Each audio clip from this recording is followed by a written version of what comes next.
Ever heard about the mountain village where 3 missing children came home after a storm? Silent, expressionless, and terrified of their own reflections? Because if you haven't, you might want to leave a light on. The village of Uldren Peak had one rule during storms: when the clouds turned purple, bring every child inside. It wasn't superstition, it came from experience. 30 years earlier, a hiker vanished during one of those storms. 6 months later, only his backpack was found, perfectly dry, perfectly clean, lying in the middle of a river. So when the storm rolled in that afternoon, thunder cracking like bones in the sky, everyone rushed inside, except for 3 children, siblings Mara and Leo, and their friend Jonah. They had been just a few feet ahead of the adults, running into the fog as if they saw something familiar. By the time anyone reached the edge of the woods, the children were gone. No footprints, no bent branches, just thick fog and a silence heavy enough to smother a scream. Search teams combed the forest for 2 days. Dogs refused to go deeper than a certain point. Their handlers said the animals weren't scared. They were confused, like the forest suddenly didn't smell like a forest anymore. By the 3rd morning, parents were preparing for the worst.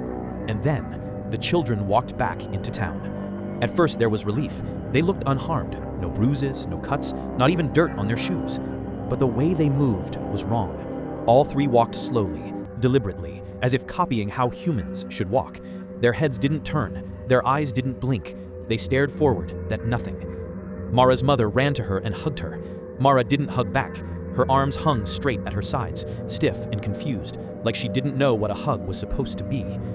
When the parents asked where they'd been, all 3 children answered at the same time, in the same flat voice. We were following the woman in the trees.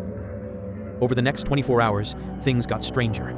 The children didn't speak unless spoken to, and even then their answers felt practiced. Mara refused to sleep unless all the lights were on. Leo wouldn't go near the windows. Jonah covered every mirror he came across, even small ones, like the back of a spoon. When asked why, he whispered, "It's how she finds us." That night, the village doctor examined the children. Physically, they were perfectly healthy, but their heart rates never changed. Not when startled, not when the doctor shined a bright light directly into their eyes. He said it was like their bodies had forgotten how to react, like something vital had been switched off. Someone finally said out loud what everyone was thinking. Are these even our children? During the search, wildlife cameras had been set up in the woods. 3 days after the children returned, one camera was recovered. The footage made the villagers go pale. At 2:14 a.m., hours before the children reappeared in town, the camera recorded movement. 3 small figures stood in the trees, child-sized, but they weren't walking. They were standing completely still, like they were waiting. Then, in perfect synchronization, they turned toward the camera. Their faces were blurred, not by fog, not by motion, just wrong, like the camera couldn't process what it was seeing. A 4th figure stepped into view, tall, crooked. Its arms were too long, its head tilted as though it listened to a voice no one else could hear. After a moment, it lifted one arm and pointed toward the village. The children obeyed immediately. The footage ended with a soft whisper of static. Some swore the whisper said, "Return." Mara's mother discovered the final clue by accident. She was brushing her daughter's hair in front of a mirror. Mara wouldn't look at the glass. Her eyes were locked downward. Her mother gently lifted her chin.